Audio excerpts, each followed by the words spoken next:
Snapchat, like since I've been doing like the music videos and stuff, I've had a couple of people pop up and say, how much for the night? And I'm like, well, this is my rate for modelling, and like I send them like stuff like that, and then I realise what they was trying to ask me.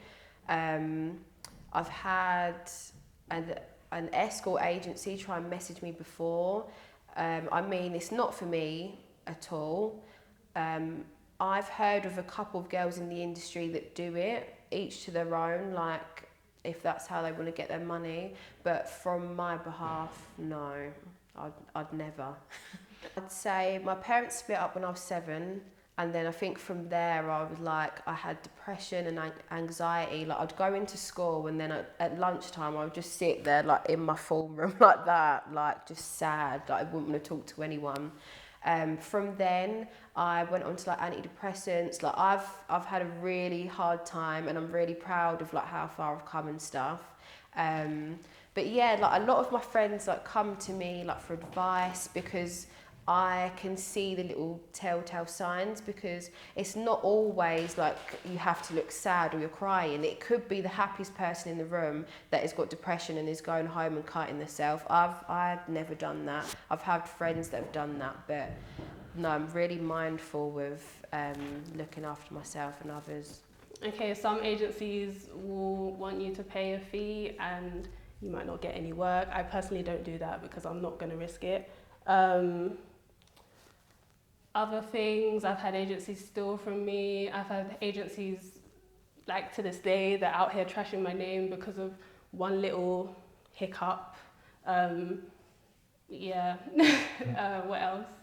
So when you say steal from you, can you elaborate a bit more? So I've had agencies send me to bookings that never happened. They didn't reimburse me. They didn't, like, I spent money on travel to get to these shoots and I wasn't compensated. They have got a deposit and they've just kept it, even though I should be entitled to that. I've had agencies that I've done the shoot, they've got my pay and kept it.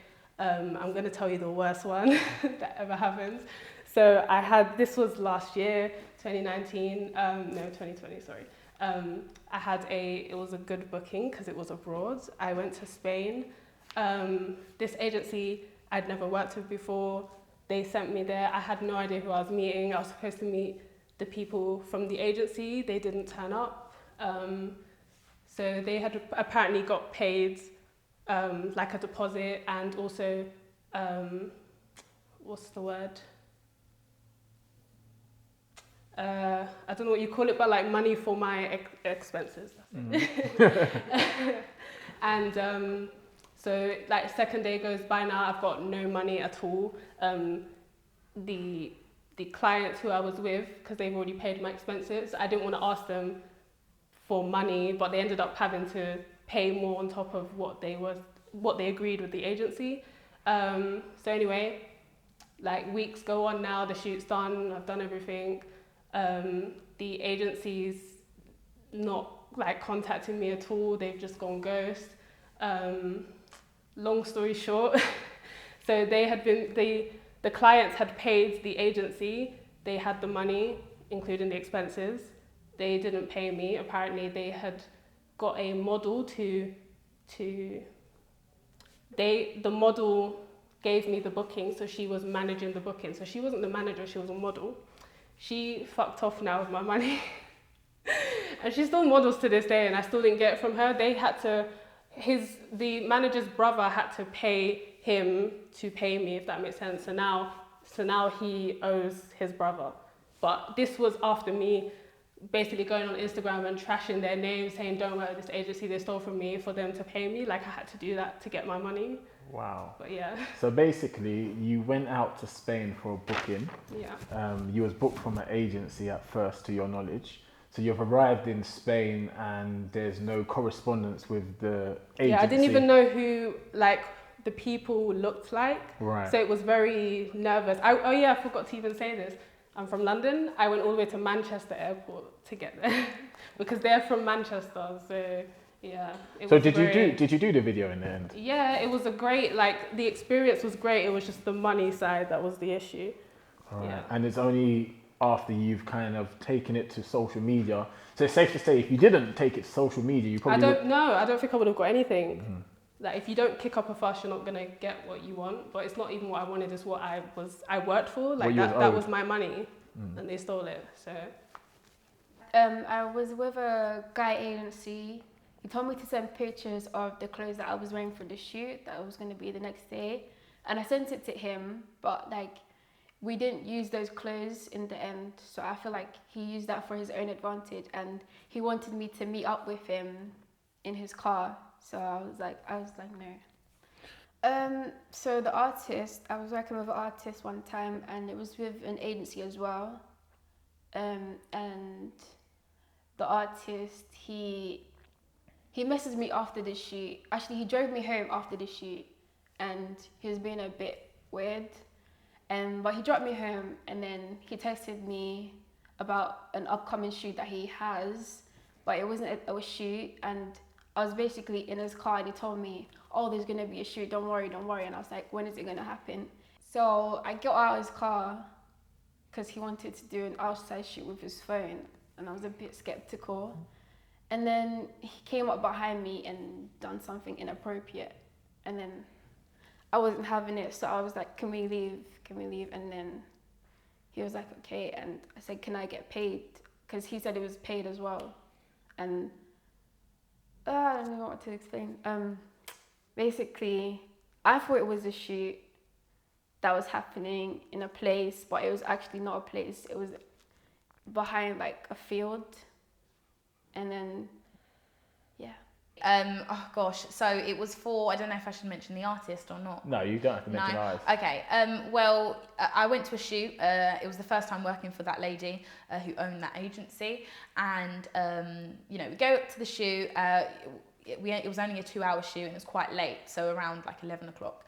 And then it should finish at 1, which was quite late for me because I don't really like going to late shoots, but you know, hey ho. And then I went there. We didn't shoot until the last like 5 minutes I had left. And then they wanted us to get changed and ready to shoot. And then I said, you know, I've only got 5 minutes left. Would you pay overtime? They said yes, so that was fine.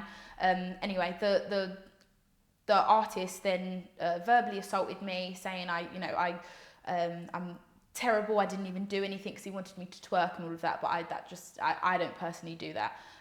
He wanted me to twerk on a Range Rover. But that's not something I, you know, see myself doing or want to do, so I didn't do it. But then everybody around, you know, every other model in the shoot decided to do it because that artist was saying, could you do it? And then they said, okay, yeah. I think they felt they felt pressured to do it. So then I then ended up saying no, and then he, like I said, verbally abused me. And then she, the woman who was in charge of the agency, said nothing. I had to leave with all my I had like a skimpy outfit on. It was horrific.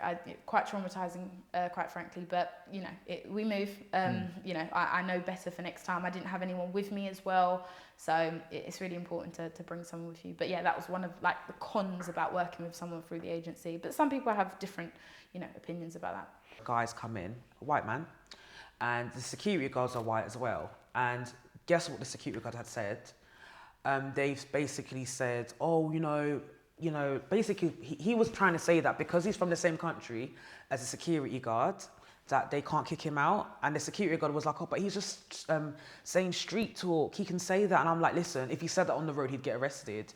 And literally, because me and this other black girl, we didn't want to lose our job. We kind of tried to ignore it, you know, because, you know, the money's good. And like, it was only until a light-skinned mixed race girl had said, listen, if you don't kick this guy out for saying racial slurs, you know, or saying the N-word, I'm going to leave. And it was literally because I think the security guard liked her, and also she's light-skinned. You know, they kind of sided with her and kicked him out. But I felt like us as black girls wasn't enough. It had to be the white half of a white privilege to kind of get this guy kicked out. There's been other ones. I've had people, especially with my hair, because they're like, oh my God, why don't you have your real hair? Why don't you have your, like, it's like, white girls have hair extensions as well. Like, why does it have to be that I have to come in with my afro? I've always said to customers, if you want me to come in with my afro hair, you're going to have to pay me, because I feel comfortable like this. Just because I wear weave or wigs doesn't mean I don't like my afro hair, you know? it's a different long story for that, why I wear my wigs and that. But, you know, combing your afro hair every day is a bit of hard work, but people don't know this, you know, and like this, you know, I just maintain it and everything like this. But yeah, I've had customers say about this, always talk about my hair, is your hair real? It's like, okay, what's that got to do with anything? I've had a lot of other things. Yeah, I've had guys say the N-word. There has been other, I've had the manager in the one strip club actually say to me that he doesn't like black girls right in front of my face. And I literally had to tell him there and then, I was like, why would you say that? And he told me, he was like, I'm really sorry. He was really drunk. But yeah, I've had stuff like that. What race was this manager? White. Yeah. And he had black friends as well. So, you know, it's people think, oh, it's always going to be white people who don't have, trust me, I've had plenty of white people be racist towards me who've got black friends. You know, you just have to be careful. Like, you know, you think you know someone, but you actually don't.